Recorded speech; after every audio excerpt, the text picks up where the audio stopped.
Welcome back. Dr. Ahmed Moughni, as we did see in the past report, the coordination between Egypt and Russia, more specifically in 2015, we have seen President Abdel Fattah al-Sisi signing the declaration of intent alongside the Russian President Vladimir Putin to be constructing the Daba nuclear power plant, the first ever in Egypt. How do you see such a step in diversifying the energy tools that we have here in the country?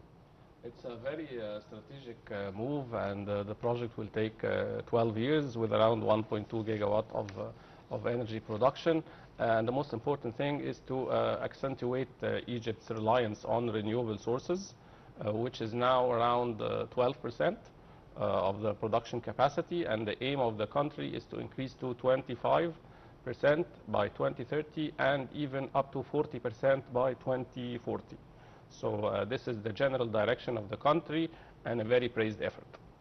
Yes, on the other hand, in the past decade and ever since President Abdel Fattah al-Sisi took office, we have seen at the beginning, because during the terrorist Brotherhood organization regime, we have had several problems, specifically with electricity and energy in general. On the other hand, in 2026, nowadays, 12 days later, we have mega projects being implemented that were constructed under the tenure of President Abdel Fattah al-Sisi. How would you assess such a leap that we have had? The leap has two objectives. The first objective is to move Egypt from energy crisis and a deficiency to a surplus that will enable increase in the production capacity for the industrial sector and also to enable exports. So those are the two fronts. Egypt production capacity now is 59 gigawatts, and it used to be 39 gigawatts, where the annual the use of energy was around 35 to 39 gigawatt historically. So we were in a deficiency position. And when we moved the production up to production capacity up to 59 gigawatts, now we have a surplus around 30%, which is used 10% for exports, which is around 7 gigawatt, and the remaining part is a strategic reserve in case of crisis based on the low supply of fossil fuel. Let's focus on self-sufficiency from electricity and natural gas. How do you see the importance of having such an important element for the benefit of the Egyptian citizens, and more specifically that we are heading into the months of summertime? Yes, the most important thing is to balance the risk of imports of fossil fuels. So, yes. Currently, we have 80% of the production capacity relies on fossil fuel, which is oil and gas. And there is some turbulence in the gas supply and perhaps also in the oil supply. So when we increase the 20% from renewable sources, which is hydro, of course, solar energy, and wind, over the past years, 10 years, as you have mentioned, yes, there are some mega projects, 14 gigawatts by Siemens in the traditional energy. Yes. And there is 2 gigawatts in Aswan, bin Ben, the solar energy. There is also 1.5 to 2 in wind energy in Jabal al-Zayt on the Suez. So there are mega projects now that are being constructed also in green energy, hydrocarbon and green hydrogen and also green ammonia, and those are very important to increase the reliance on renewable energy, which we have a strategic reserve, and this will benefit us from reduction of the risk of oil and gas and traditional sources of energy. Yes, under the tenure of President al-Sisi, we also have seen the linking of the electrical grids between Egypt and Saudi Arabia, for example, Egypt and Jordan, Egypt and several other Arab neighboring and sisterly countries. What is the importance of such a step? Well, it's strategically to boost our exports. So we have the 3 gigawatt line between Saudi Arabia. We have also around 1.5 gigawatt to Libya and Sudan. And the third front is to boost the exports to Europe. We have now an interconnection with Cyprus and Greece to boost around 1.5 to 2 gigawatt of production capacity to exports to Europe. On the other hand, you've mentioned Dr. Bin, which is located in Aswan. Renewable energy in general, how do you see the expansion of the Egyptian state into such a field? Well, Aswan in particular, it's the best location for irradiation. So with the maximum potential of exports now, we have a 2 gigawatt of up and running production capacity. There is around 1.5 gigawatt of additional capacity that will enter the grid perhaps in the coming 2 to 3 years. Yes, Doctor, allow me to be going to a report about the Bin energy power plant, and we'll be having more details in the upcoming report. Stay tuned. President Abdel Fattah al-Sisi inaugurated Bin power plant via video conference while inaugurating the new capital power plant. The solar energy is the most important source of energy on the globe. Egypt geographically lies between latitudes 22 and 31.5 north, so Egypt is at the heart of the global solar belt, and thus it is one of the richest world countries in solar energy. In the village of Bin in Aswan, the largest solar energy station in the world is built, where 90% of the energy produced from the high dam will be generated. This is within the framework of the strategy developed by the New and Renewable Energy Authority, which aims to make 20% of the electricity produced in Egypt of clean energy by 2022. Aswan is the jewel of the Nile, the land of challenges and championships. It is still an important station in implementing many giant national projects that reflected the hopes and aspirations for a better tomorrow. Aswan is regarded as the future of the South according to the development studies of southern Egypt. It is also expected to have the highest economic growth rate in the South and to account for the largest share of the population attraction in the development plan of southern Egypt as a development resource.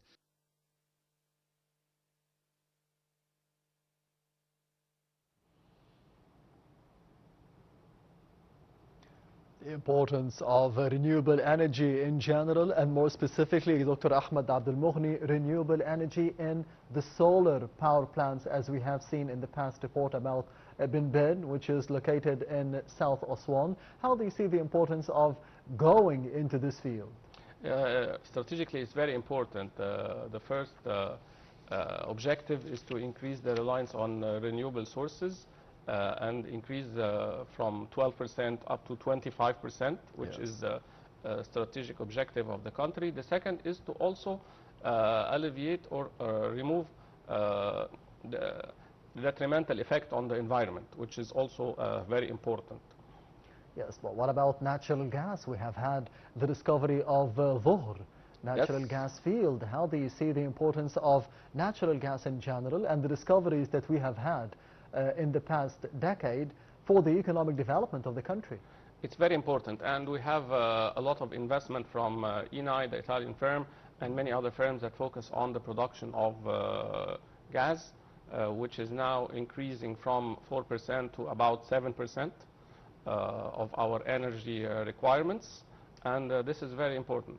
And to complement this effort as well, we are expanding in gasification and regasification in Idku and in Damietta and other areas, which is very important to complement the system. Egypt to move to be a strategic energy hub rather than an energy consuming country.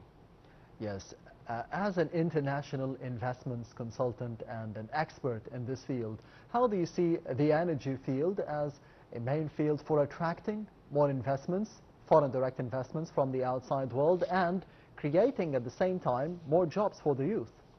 Yes, Egypt now is attracting 30 to 60 billion dollars in the energy sector over the coming 10 years. The first 30 is very important because it has $10 billion in renewable sources like solar and wind, another 10 billion in green hydrogen, and the last third billion, because it's of the nuclear power station. Yes, and as you mentioned the figure, between 30 and 60 billion American dollars over the coming 10 years. over the coming decade. What about the infrastructure that we have needed to be attracting such a figure for the investment from the foreign direct investments? Because we needed the infrastructure in terms of roads and new cities and new capital, all of this to be attracting those investments, especially in the energy field. Yes, and increasing also the investment in the infrastructure of energy transmission lines, because this is very important as well to complement the grid with the production capacity. So we cannot only increase the production capacity in diversified sources without investing heavily in the infrastructure and energy transmission. There is another third factor which is very important now, Yes. and it will help the production capacity and also for exports and attracting foreign investment, which is the legislation component. So Egypt has to improve all the legislation framework in terms of the power purchase agreements, the tariff for the power, and also the third important factor which will implement a boost in the private sector investment is the IPP model, which is independent private sector production. This is a very important model for the private sector to build their own renewable energy sources, Yes. to be independent from the grid, and this will also reduce the strain on government spending and cause a thrive in the private sector. Do we need to be having new laws, issuing new laws on the legislation front, or to be amending the existing ones already? Amending is more like it, because we have a solid laws and regulations. We need just to make the necessary reforms to be flexible enough to attract more foreign direct investment and to encourage the local also private sector. On the other hand, Doctor, what about the challenges facing the energy sector instead of the opportunities that we have spoken of? Basically, there are three challenges. One is the shortage of supply of oil and gas, and this is there is volatility in this sector. So when it's not stable, we cannot import liquefied natural gas and do regasification and use it locally or for re-export. So for oil and gas, instability in the global supply is very important. Second factor, which is also creating some difficulty, is the availability of financing. I'm not saying investment, we are saying financing for this sector. Yes. So we need to work on this issue and resolve it, whether from local or international and foreign sources, but we need to boost the financing. The third is the necessary upgrade in the infrastructure, which is very important. So we cannot only focus on increasing the production capacity without resolving the issues that we need to keep the infrastructure readiness very important to reach our objective of being an energy hub rather than energy sufficient in the production. Yes. What does this mean to be turning Egypt into an energy hub, specifically to be using the geographical location? Does this mean that we'll be a transit point for energy, exporting energy, importing energy? It is. And we have three basic areas for objective. We target exports to Europe for the Eurozone. We also target exports to the GCC, but particularly Saudi Arabia. And we target exports to Africa. We started with Libya and Sudan, and we can expand to East and South Africa. For the GCC in specific, what would Egypt be exporting in terms of energy? Basically, we will start with Saudi Arabia because of the transmission line, the 3 gigawatt line that is now up and running and soon to be inaugurated. And we can expand into other countries, particularly Yemen and some of the lower GCC. To be exporting energy to Europe, because we have seen for the past couple of days the participation of President Abdel Fattah al-Sisi in the informal European Union summit in Cyprus. And on the sidelines of this meeting, there was another declaration of intent between Egypt and Cyprus that was signed by both presidents, President Abdel Fattah al-Sisi and the President of Cyprus, Nikos Christodoulidis, to be elevating the bilateral relationship into a strategic one. We have had the same agreement in general with the European Union. What does this mean in terms of energy exports, as you mentioned, Doctor? Twofold. Cyprus and in particular also Greece are the opening position for us to export to whole Europe. And but Greece and Cyprus are very important for us because they are strategically located on the Mediterranean, so we can have close coordination in the utilization of energy from the Mediterranean itself. So it's also a joint strategic investment motive and to facilitate exports to Europe. On the other hand, you also mentioned that there will be exports from Egypt into Africa. Yes. How can this be done? We started by Libya and Sudan, which is around 1.5 gigawatt, and we can expand gradually up to 7 gigawatt into mid and lower Africa. Yes, and the private sector, it's not just about the government or the public sector. What is the role of the private sector in terms of energy and the exports, as you mentioned, to Europe, to the GCC countries, to Africa? What does the scope of investing by the private sector in this field would be entailing? The first objective is to be energy sufficient as an investment motive and reduction of the energy cost. So the country should expand in allowing the IPP model. This is very important for the private sector company itself and also for the government. So it's not a win-win situation, but it's a very important objective for both.